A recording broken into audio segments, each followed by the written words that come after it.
All right. What is up, everyone? What is up? Okay, let's see. Can I see this? Let's see. Can I see the comments? I sure can. What is up, everybody? Hey, hey, hey. Hey, hey, hey. What you doing? Hey, hey, hey. Welcome to today's live stream. Welcome, welcome, welcome, you guys. I hope you guys are all having a wonderful Wednesday. That's right, it's a Wednesday, hump day, greasy, greasy, Wednesday, baby, let's go easy. Hey, hey, hey, hey, hey. If you're new here, let me introduce myself. My name is Nicole Pludre. You can call me Nikki or Nicole. Either one is fine with me. And I have been in recovery for 9 years. I got into recovery after losing custody of my son to Child Protective Services because of my addiction. I ended up going into treatment, going into detox, going into treatment, and then getting on a medication called Suboxone that helps treat opiate use disorder. And I've been in recovery ever since. So I just celebrated 9 years, July 13th. I love sharing about recovery. I love helping people. I love just connecting with people that are like me to share our common struggles and to help each other not feel so alone. That is the purpose of these live streams that I'm doing right now. The purpose is to bring us together to talk about topics that we might be struggling with or topics that other people are struggling with and help each other on our journey in recovery. So let me share this video, and if you guys don't mind, please share the video and invite your friends. And if you are a person who makes content and you want to share your videos into my Facebook group, that is totally okay with me. We're all here trying to share a message of hope and recovery. And so there's no competition. There's no, oh, this person's I'm just trying to share what has worked for me. And if that helps you, then so be it. So I'm all about helping other people, build their own platforms. So if you're somebody who's just getting started on your social media journey and you want me to, share your videos out, or you want to share them into our recovery group, you can. I have a recovery group called Discovering Recovery with Nicole, and we would be grateful to have you there. Okay. So what I wanted to talk with you guys about today, yesterday we had a live stream and we talked all about triggers and cravings to use. Well, today I want to kind of go on the opposite end of the spectrum, and I want to talk to people out there who have loved ones who struggle with substance use disorder. I want to talk to you guys about how to support someone that is in active or chaotic drug use. And so I know a lot of you guys that follow me are moms and dads that have children that are struggling. And so I'm going to share with you guys what worked for me, what I've seen help other people, what my mom and dad did, and you just have to find what works for you. Okay, so I'm going to give you the information. You can see if it works for you, try it out, and then go from there. Okay, now let's take a lip gloss break. Y'all all know a girl has an addiction to lip gloss. So, ladies, get your lip gloss out, because our lip gloss is popping. Doot. Lip gloss application done. Check. Bottle of water for hydration. Check. All right, let's get into it. Okay, so what qualifies me to tell you guys this information? Well, I struggled with addiction for 17 years of my life. Okay. I was in and out of 12-step programs, in and out of detox programs, in and out of residential programs, in and out of sober living. And so I have tried a thing or two, I've trial or error, baby. I've tried it all. And so I'm sharing with you guys things that have worked for me, that I've seen help friends of mine that have struggled with addiction, and then also just sharing with you guys what I've learned over the years in my 9 years of sobriety. Okay? All right, so let's get into it. So first and foremost, when you have somebody that's struggling with addiction, It's important to understand that they know. They know. They're not mindless, right? They know that what they're doing is hurting themselves, right? 9 times out of 10, a lot of people who struggle with addiction don't realize that their addiction is affecting other people. And that's really important for people to understand. I'll get moms and dads that reach out to me sometimes, and they'll say, my son or daughter is so selfish. Don't they love me? Don't they love their children? Don't they know that their addiction is hurting me and hurting their children, hurting their friends and families? I went through most of my addiction believing in my mind that the only person that I was affecting was myself. And that is how I justified continuing using substances, was that I'm not hurting anyone else. I'm just hurting myself, right? But that couldn't be farther from the truth. Our addiction affects everyone in our lives.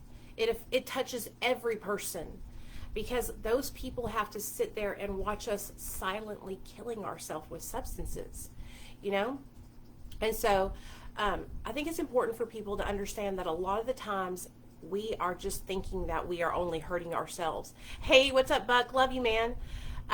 We don't think that we're hurting other people. I also believe that a lot of people think that when we're struggling with addiction that we are purposely doing what we're doing, that we are doing it because we want to make their lives difficult, that we want to cause them hurt and harm. And like I was just telling you guys, we are not thinking that we are affecting other people. We only think that we're hurting ourselves, okay? It wasn't until about 12 years into my addiction that I realized how badly my addiction was affecting my mother and father. It got to such a bad point in my life. Me and my sister were both struggling with addiction at the same time. I have 2 little sisters. I'm the oldest. And my middle sister and I were both struggling with addiction at the same time.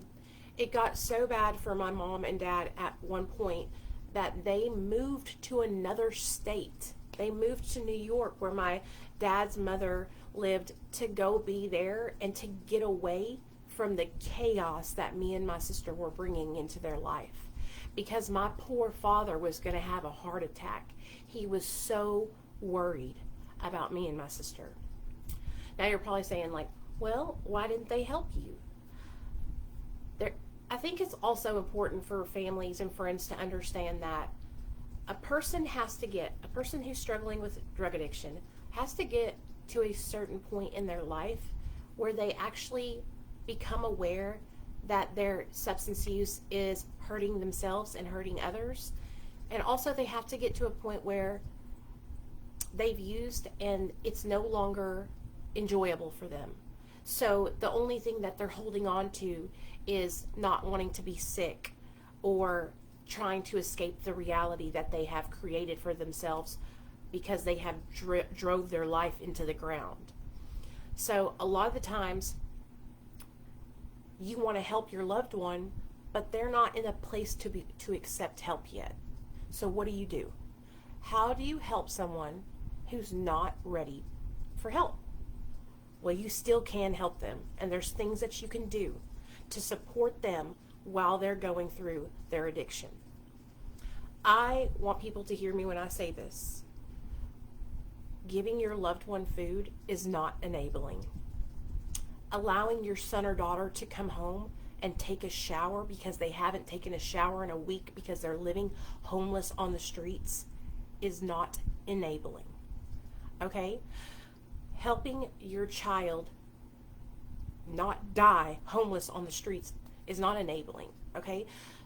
The treatment industry has created this enabling, right?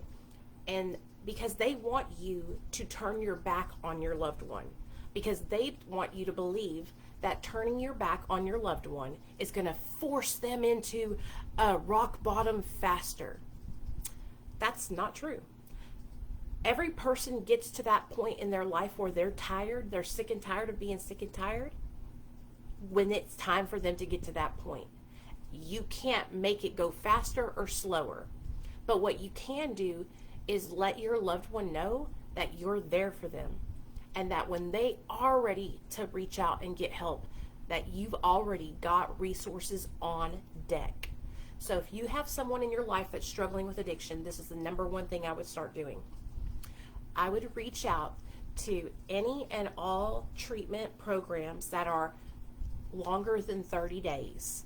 And I would call around and I would do my research and I would check reviews and I would find a good solid place that's 60 to 90 days, right? And find a place that accepts your insurance or that is state funded, that you can have that phone number written down for when your loved one comes and says, hey, I'm ready to get help. Number 2, offer support, love, and help without, you don't say, oh, I'll help you only if, da da da da da. You have to be there for them no matter what the circumstances is. So giving them like ultimatums, that's not going to force them to going to get help. What it's going to do, it's going to put your loved one on the defense. It's going to put your loved one on the, well, you know what? I know I can't go to them and talk to them about what I'm going through. I know I can't, reach out for when I'm struggling to them because they only want to help me if I go to treatment. They only want to help me if I do X, Y, or Z, right? It's called unconditional love, all right? And 9 times out of 10, it's mothers and fathers who are dealing with, somebody that's struggling with addiction. So we don't love our children only if they're doing well in life. We love them no matter what. That's what my mother and father did for me. And my mom would tell you, it took years for me to get to that point in my life where I was ready to accept help. But when I finally was ready, I went all in. And look where I'm at today, 9 years later, trying to help other people. I think it's important to have a number of resources available to your loved ones. So another thing that I think is very important is giving them multiple pathways to recovery. We have all been taught that the only way to recover is through abstinent-only recovery. And again, that is not true, okay? There are many different paths to recovery, and every person responds differently to different treatment modalities, and you have to find what works for you, okay? For me, I was in and out. I have been to over 8 rehabs, okay, 10 detox centers, 20 sober livings. I was in and out of all kinds of different sober livings, okay? And guess what? I could never get sober and stay sober because abstinent-only recovery did not work for me. I tried it. I gave it a good college try. Like I said, multiple treatment centers, multiple AA and NA meetings for years, 10 plus years. I tried to get sober through abstinent-only 12-step recovery. It wasn't until I went to treatment and the doctor that was overseeing the treatment center, the psychiatrist, sat down with me and said, why do you keep trying the same thing if it's not working? Why do you keep doing abstinent-only recovery if you haven't been able to obtain multiple years of sobriety or stable sobriety with that treatment modality, right? Why are you continuing to do that? And no one had ever posed that question to me. Nobody had ever said, hey, you know what? There's other ways to get sober. Why are we sending people into treatment and only giving them one way? When we know people all over the world, we're all different. What makes me tick might make you not tick, right? What helps you might not help me, and vice versa. So why are we filtering people into treatment centers and not offering them multiple paths to recovery? Why? Why? So if you are trying to help your loved one, you need to provide them with multiple options so they can find what works for them.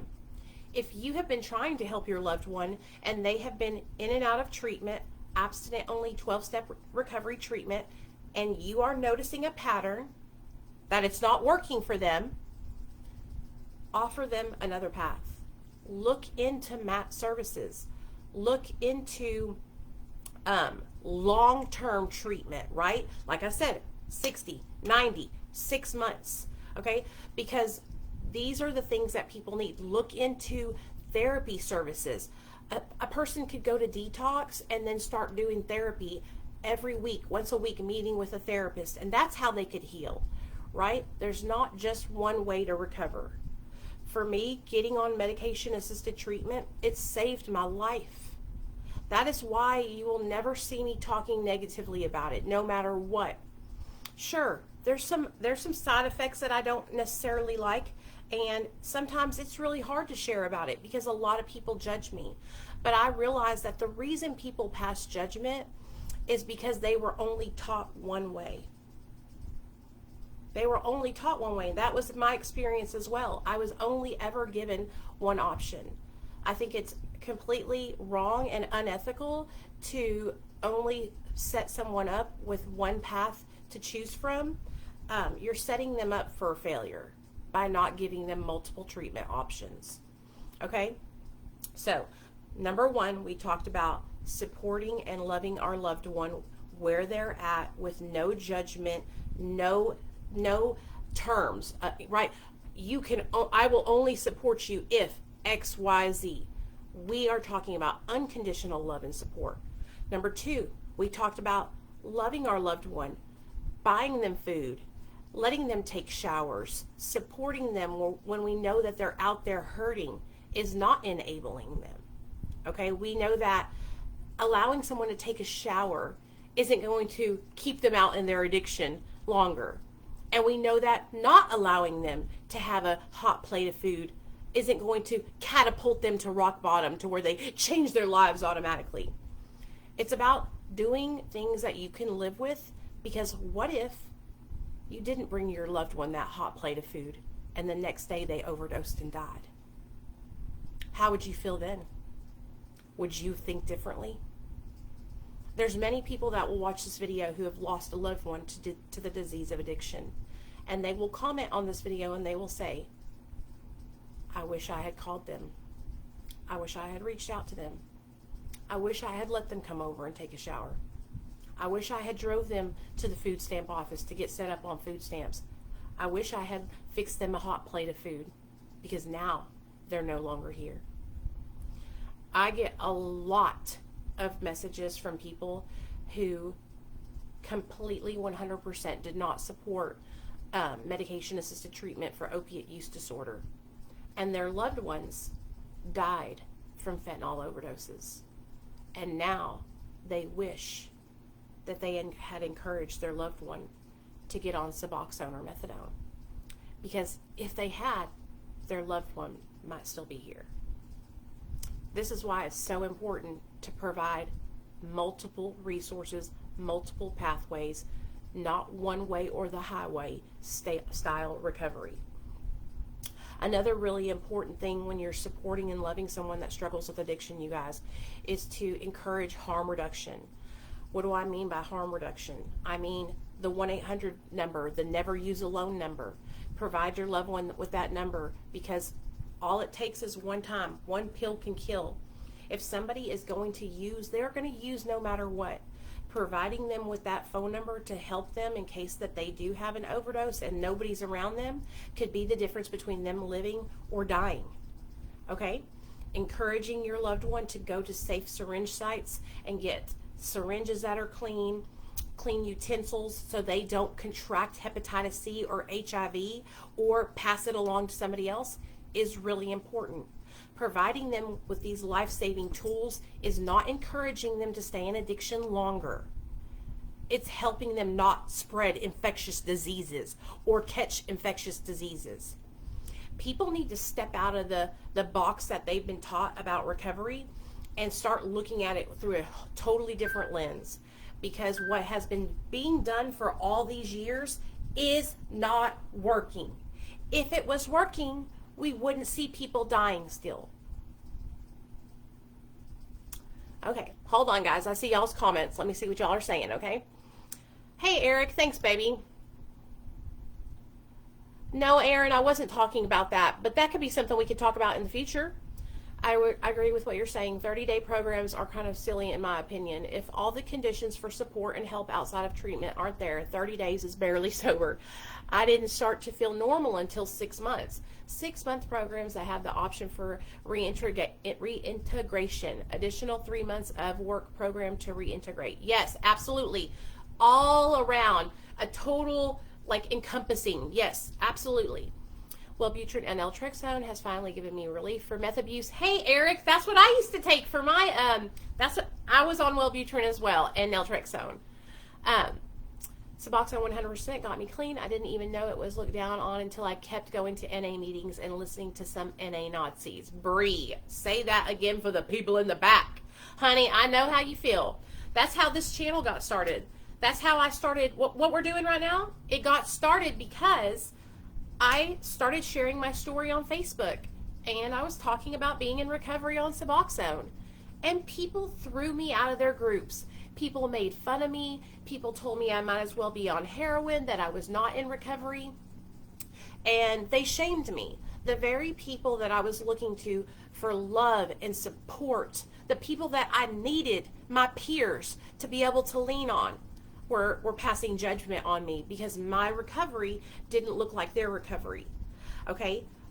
Your girl was talking about being on subs before it was acceptable. So people were fucking clowning me. Well, look at us now, babies. Look at us now. Okay? And y'all know I'm not one to boast or brag. All right? But y'all see it. I've been working this thing hard for 7 years online. We have a empire here.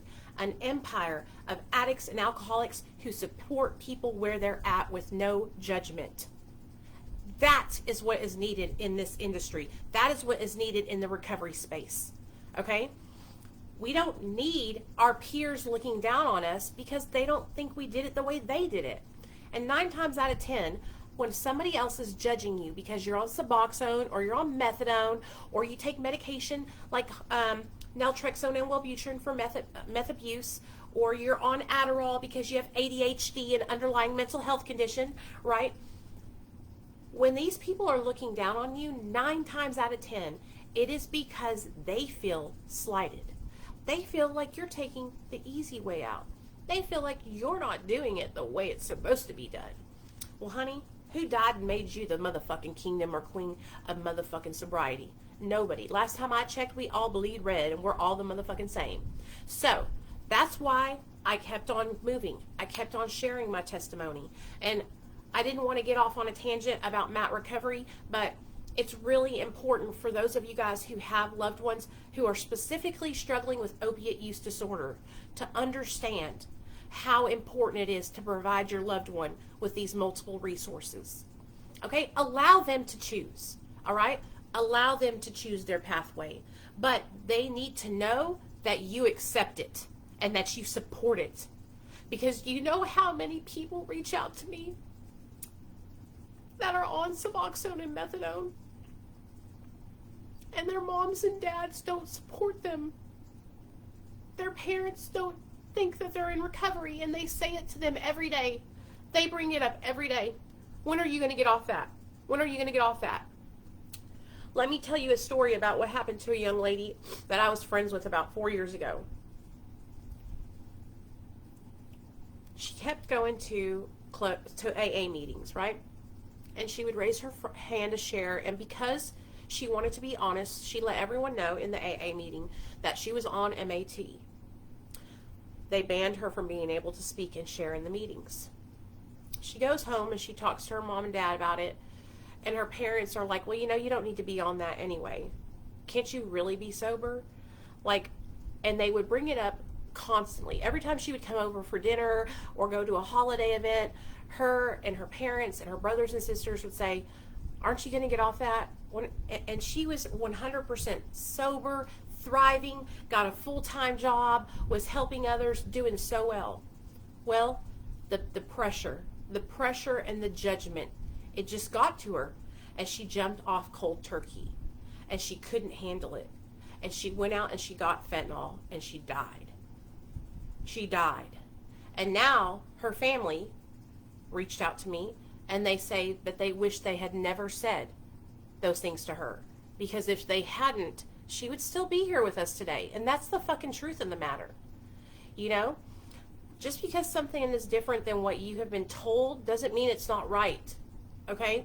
And I also need you guys to understand that a lot of the times we're told that there's only one way because that one way is benefiting a treatment program. Okay? Of course, a lot of rehabs only want you to do abstinence because that's the only resource and option that they're offering. Okay? Thank God there's so many places that are opening up now that offer all pathways that help you if you need MAT, that help you if you want to get into ketamine infusions for treatment-resistant depression. There's so many different amazing places, therapy services, but we still have a long way to go. Okay?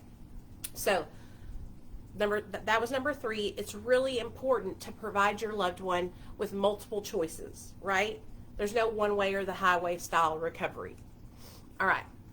So what do you do when your loved one gets into recovery? How do you support your loved one once they're in recovery? They're no longer doing drugs and alcohol. They're struggling. They're trying to stay sober. They're trying to get a job. They're really working hard trying to turn it around. You encourage them.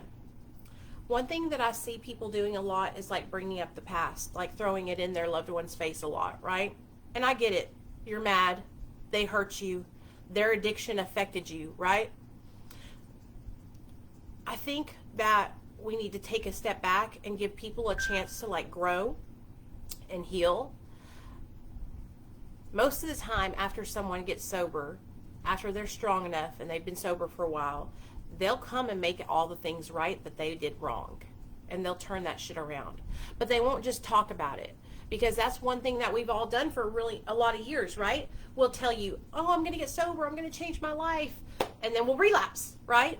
And so to most of us, it's really important to show you through our actions that we're different, not just talking about it. And so loving your loved ones, supporting them, encouraging them is so important on this journey.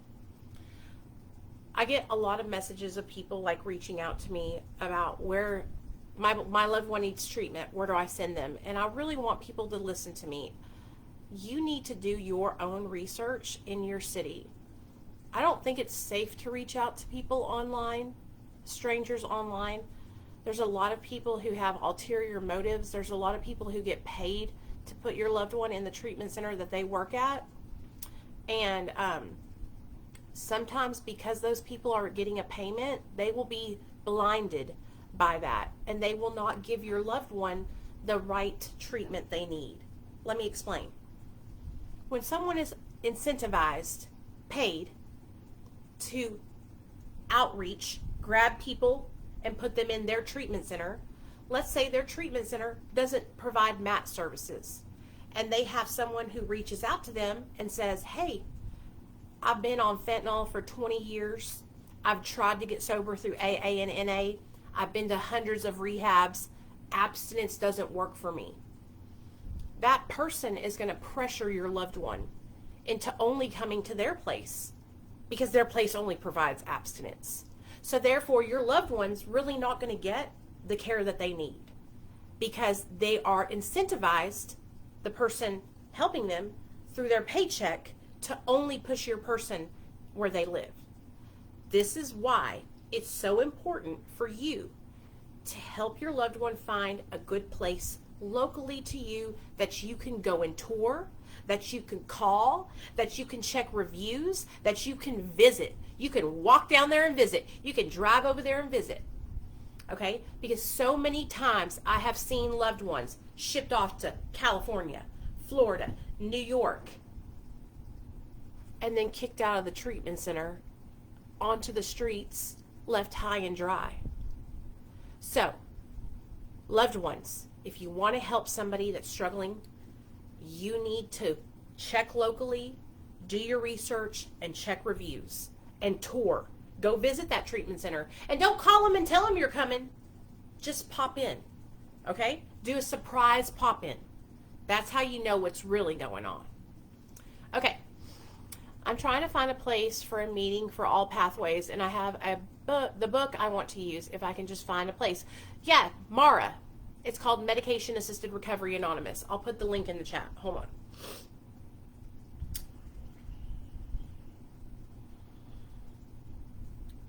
Okay, hold on, guys. I'm going to put the link in the chat.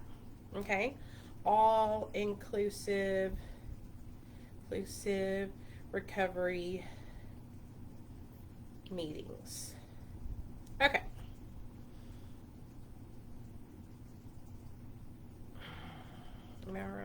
International.org. Boom. Chakalaka. There you go. I'm on Suboxone. It has got me clean. I was doing at least 60 fent pills a day. Heck yeah, James. I'm really, really proud of you, man. That's what's up. That's what's up. There is the link to Mara, you guys. They have online meetings and they have meetings in person in almost all 50 states, and they are amazing. I have supported them and talked about them for years on my platforms. They also support harm reduction. So if you're somebody who hasn't stopped using yet and you just need support and you don't want to feel awkward or judged, you can go to their meetings. Okay? Okay. So do you guys have any questions or anything like that while we're all kind of chit-chatting and I'm reading the comments? Sorry, my hair's driving me crazy, you guys. Ugh, I just got out of the shower and it's all fluffy, and I don't like that. Okay.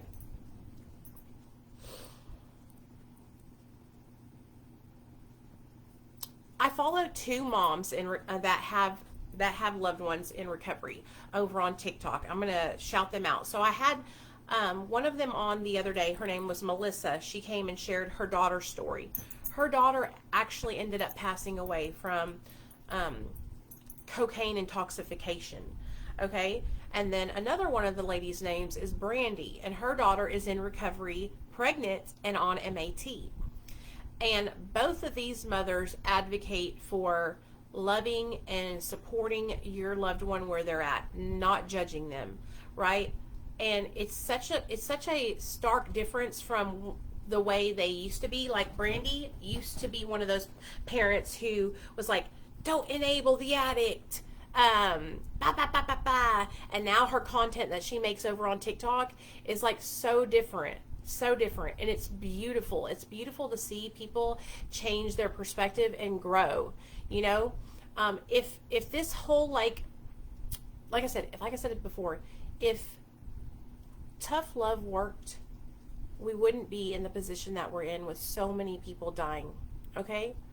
If tough love worked, we'd be light years ahead of where we're at. I'm almost 5 years in recovery, and I would love to chat with you. Hey, Katie. Yeah, sure. Drop me a message, babe.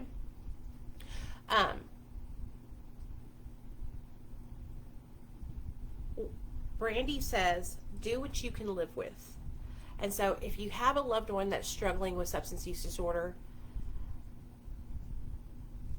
think about what would you do if they weren't there anymore, and just try to help and support them, and knowing that, you know, anytime that could happen, because you want to be able to look back on the way you were to them and know that you did everything that you could to help them.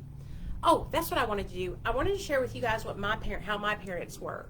So all my years growing up, my mom and dad have always been like my biggest cheerleaders. They've always supported me. They've always loved me.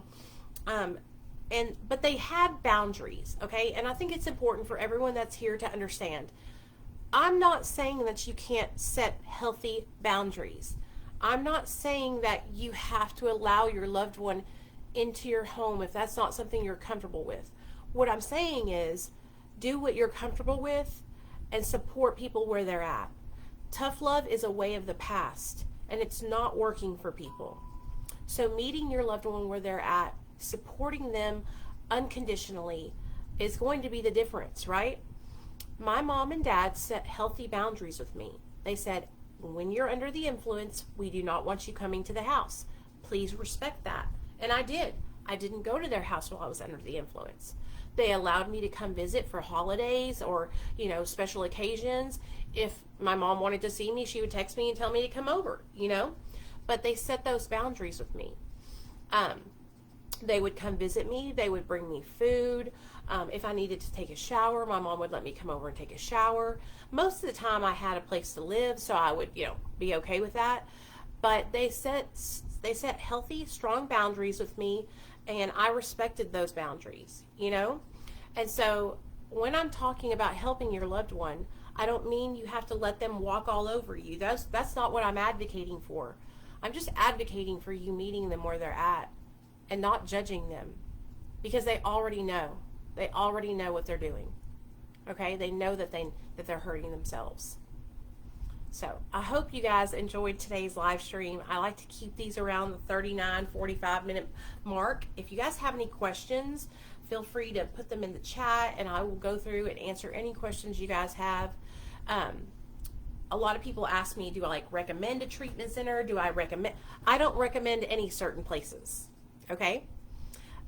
You need to do your research, and you need to reach out locally, like I was saying, and tour places, call, and get reviews. Okay? That is really important for you to keep your loved ones safe. I've lost both my parents. My dad died from an overdose. He didn't know it was fentanyl, and found him. It's been very hard, and I'm raising my 3-year-old all alone. Oh, hey Katie. I'm really sorry that happened. I didn't have that, and then when I went and got clean and changed my life around, I was promised my family would come back in my life. They actually treated me worse when I came back. Oh, let me talk about this really fast. So this happens to some people, Katie, where the loved ones, when you get sober, because you're no longer the problem, they don't have anything to blame their own problems on. This happens in some circumstances where the addict is used as a scapegoat. They're the problem child of the family. And then when you clean your life up and you get sober, nobody else can blame you for all the problems, right? So then they get mad and they keep bringing up your problems. If you are in this kind of relationship, this toxic family unit, and your family members are treating you that way, it's best for you to disconnect from them. Okay? Sometimes when we get better, they stay sick. And actually trying to save us was what kept them occupied and going. And some loved ones, they become obsessed with this, and it becomes like a problem for them, where their sole focus is our problems. And then when we clean up our problems, they feel useless and they don't know what to do with themselves anymore.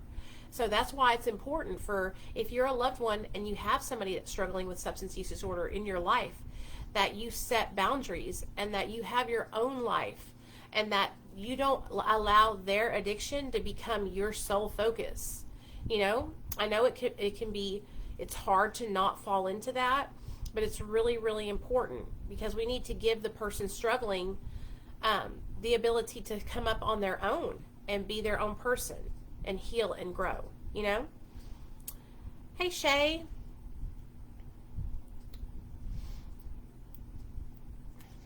In recovery, we got to set boundaries too, because others can end up being toxic. Yeah. And if you're in recovery and you have somebody in your life that's like constantly throwing up bullshit in your face, there's nothing wrong with saying, you know what? I don't need that in my life, and I'm not going to accept it. Today, I'm healing and growing, and I'm no longer going to entertain that kind of treatment. And it's okay to separate yourself from that. In fact, I encourage it. So, I hope you guys enjoyed this little live stream. I love you guys so very much. The way that you help somebody is you meet them where they're at, provide them with multiple resources, not just one way or the highway to recovery. Okay? Love them unconditionally. Set healthy boundaries and stand firm on your boundaries. Okay? And people who are struggling with addiction, it is okay to distance yourself from people that no longer support or serve you in recovery. You're developing a new life today, and that life is full of healthy people, friends who encourage you on your journey, and people who lift you up. So always remember that, okay? Okay. All right, you guys, I love y'all, and I'll see y'all tomorrow at 11 for our another live stream. Bye.